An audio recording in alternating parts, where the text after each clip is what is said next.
Hello everybody. Today's lesson we're just going to do a quick follow-up on our previous lesson about atoms and ions. It can be a really confusing topic for our students.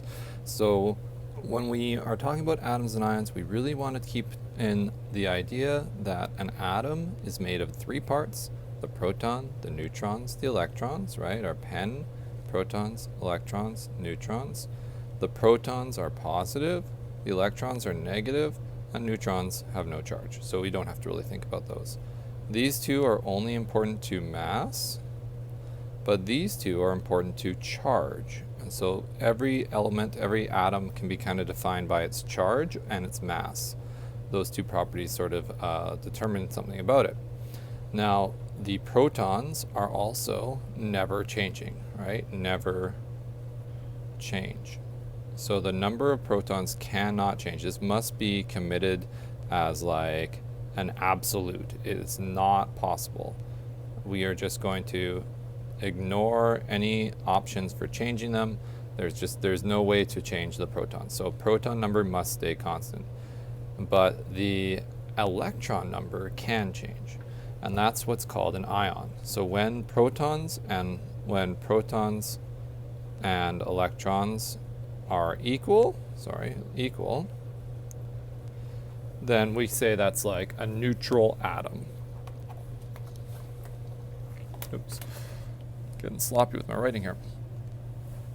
Okay, when protons and electrons are equal, then that's a neutral atom. When protons and electrons are not equal, then that's known as an ion. And it could be a positive ion or it could be a negative ion. So if the electrons are more than the protons, then it's a negative ion. If the protons are more than the electrons, then it is a positive ion. So that's why the counting is still super important. So here's our lithium again on our right. We said that lithium always has 3 protons in the center. So here's my 3 protons. But in this case, we only drew 2 electrons. So those 2 electrons compared to the 3 protons is a case where we have 3 protons and 2 electrons. So we end up with a positive +1 ion. Okay, and I want you to be able to do that kind of calculation at any time. So I think we're going to do a little bit more work on this. So let's just do a little bit more counting.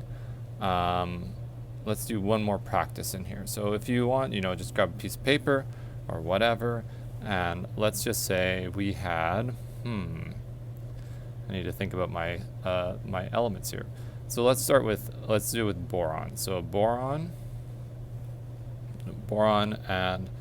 and then we'll talk about boron's ion.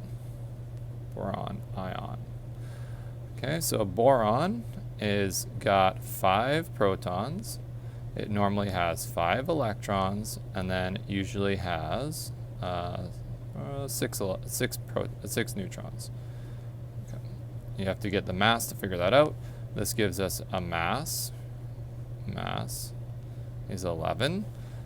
And then the charge here, charge is 0. We can draw it out if we want. We can draw the 5 protons and the 6 neutrons, put those inside the nucleus, then draw our shells, one shell, and then I think I'm going to try to fit another one in here. There are 2 shells. Okay. So I'm going to copy this whole thing and copy that, put that over here because I'm going to deal with that in a second. And I'm going to put my electrons. So first electron right here, second electron, and then my 3 other electrons to add up to 5. Okay, so there's my 3 electrons, my 2 in the center, 3 in the full. Notice that this one is considered full. So to get to a full shell, the fastest route is to lose 3 electrons. and that will get us to a full shell. So that means that we are just going to have the 2 electrons left. So let's do the math here. Here we have 5 positives, and we have minus the 5 negative charges. So that gives us 0 charge. And I really like if you can draw this little square in the corner and then show the charge up there. On this other example, the boron ion, we have 5 positives, always going to be the same, and we're taking away the only 2 electrons, 2 negative charges. So that gives us a total of 3 negatives, right? Or 3 positive charge. We have an excess of positive charge. So we're going to draw a little square, and we're going to write 3 plus is usually how we would write that. A positive ion is known as a cation. And if you want to remember that, you can write it like this, cation, to show that the plus sign in the middle. Okay, let's build a negative ion now. So let's do phosphorus. So phosphorus is got a pen. Let's write out our pen. So phosphorus, I believe, is number 15 on the periodic table. So 15, and then it has 15 electrons normally. And then for neutrons, normally the mass is phosphorus 31. So that means that there are 16 neutrons. So these two add up to the 31 mass, and then these two give us neutral. So maybe I'll borrow my rings here because I spent some time drawing them. So I'm going to drop these rings in, and then I'm going to put in my new, and this time I'm going to, you know what, I'm going to make these a little bit bigger. I'm going to put my nucleus in a nice different color circle because I like to have a nucleus that's different color, if I remember. Okay, so we'll do the atom, and then the ion. So again, we're going to put the numbers in the middle, 15p, where you can put the 16 neutrons, and then we're going to start drawing our electrons. So 1, 2, 3, 4, 5. You can make them dots if you want. 6, 7, 8, 9, 10. I'm trying to use these negative looking things so that we can kind of see 10, 11, 12, 13, 14, and then 15. So we can see that in sort of gray here, we can see there are sort of these spaces where we have 3 missing electrons. So the option here would be to remove 5 or to add 3. Adding 3 is going to be the fastest, so it's going to be the easiest thing to do. So we're going to add 3 electrons. So now I'm going to go in and do the same deal. 15p. I got 16 neutrons. Negative, negative. 1, 2, 3, 4, 5, 6, 7, 8. That's a full shell. 9, 10, 11, wait, 10, that's 14, 15. Okay, so then here's my new ones. Maybe I'll just do a little bit of a different color. So 15, 16, 17, and 18. So remember, this was a full shell, but if we add 3 electrons, we also get a full shell. So that's also stable, or increased stability. Okay. So now we want to count everything up. We have 15 positives, and we have 18 negatives. So the result is going to be -3. So the total charge, -3. A negative ion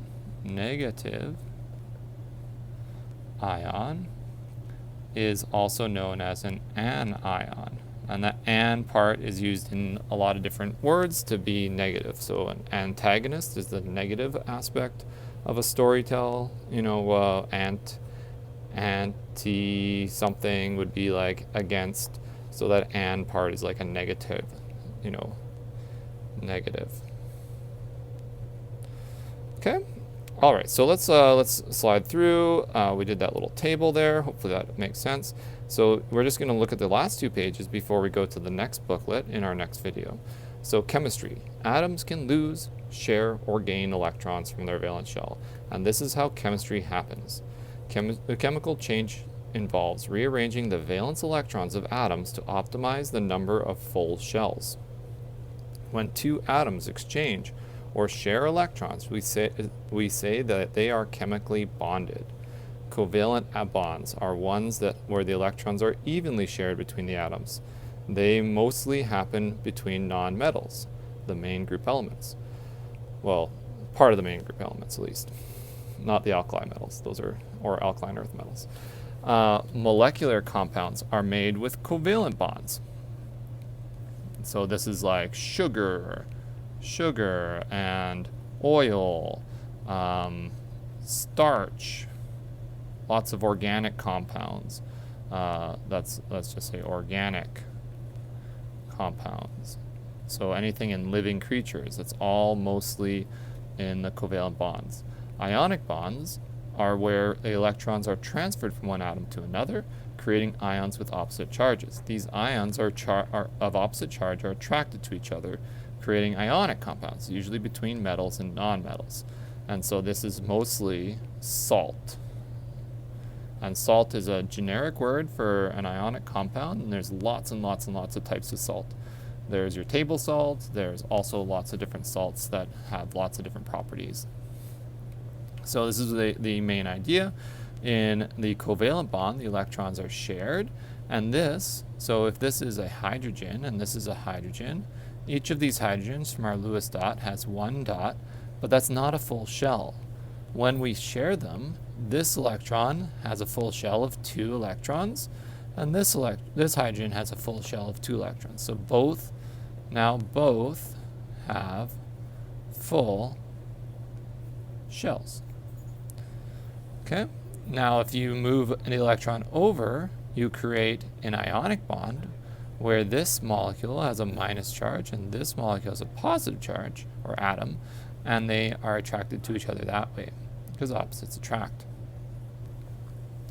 So let's look at one example of this. Let's think about, and this is what we'll be doing in our next lesson book. So let's just really briefly, let's do a Lewis dot, because we haven't done one of those in a while. So sodium has only 1 electron, but chlorine has 7 electrons. So we know that if sodium loses its electron to become sodium plus, then it has a full shell. If chlorine gains an electron to become chlorine with 8 electrons, which would have a negative charge, then it will also have a full shell. So if we take this electron and we transfer it, because we can't destroy matter, we can't destroy the electron, but if we transferred it so that it became this electron right here, then that is how 2 ions have been made. So now we have 2 ions of opposite charge, and so they're going to be attracted to each other because a positive charge, a positive charge is going to be attracted to negative, attraction. And that's going to be called, now we're going to get something where we have a sodium and a chlorine together, and this is an ionic bond. Okay. All right, so let's look at this last page. We have a little bit of an activity where hopefully you've done a little bit of this already, but maybe you haven't yet. So calcium can lose how many electrons to make an ion? So we look at calcium on the periodic table. It is an alkaline earth metal, so it has 2 electrons on its Lewis dot. So it will lose 2 electrons to make the ion calcium 2 plus. When you lose electrons, you gain plus. Sodium has only 1 electron. It's in the alkali metals. So it will lose 1 electron to make a sodium 1 plus. You don't have to put the 1. You can just put a plus sign. Strontium is also in the alkaline earth. So it has 2 electrons to lose, which makes it strontium 2 plus. Sulfur has 1, 2, 3, 4, 5 electrons around the outside. 6 electrons, I mean. And so it is looking to gain, and it's looking to gain in these 1 and 2 spots. So it has 2 spaces. So now it can become sulfur with 1, 2, 3, 4, 5, 6, 7, 8 electrons, which would make it 2 minus. And so forth and so forth. So I will fill the rest of this in. Oxygen's in the same group as sulfur, so it also has 6 electrons. So it's also looking for 2 extras so that it can also get a full 8 electrons around the outside. And that will make it 2 minus. I'll do one more, or I'll switch to the next type here. Cesium has only 1 electron in the Lewis structure, so it will lose because it has less than 4. Lose 1 electron to be cesium plus. Beryllium has 2 electrons, so it will also lose 2 electrons to become beryllium 2 plus. Okay, let's look at gallium. Gallium has 1, 2, 3 electrons. That's less than 4, so it's going to lose 3 electrons, and that will make gallium 3 plus. And then let's look at arsenic. Arsenic has 1, 2, 3, 4, 5 electrons around the outside. That's more than 4, so it's going to look to gain 3 electrons, and that will make arsenic 1, 2, 3, 4, 5, 6, 7, 8, and that gain is going to make it 3 minus. With these last group, you want to make the prediction yourself. So lithium has 1 electron on the valence shell, so it's going to lose 1 electron to become lithium plus.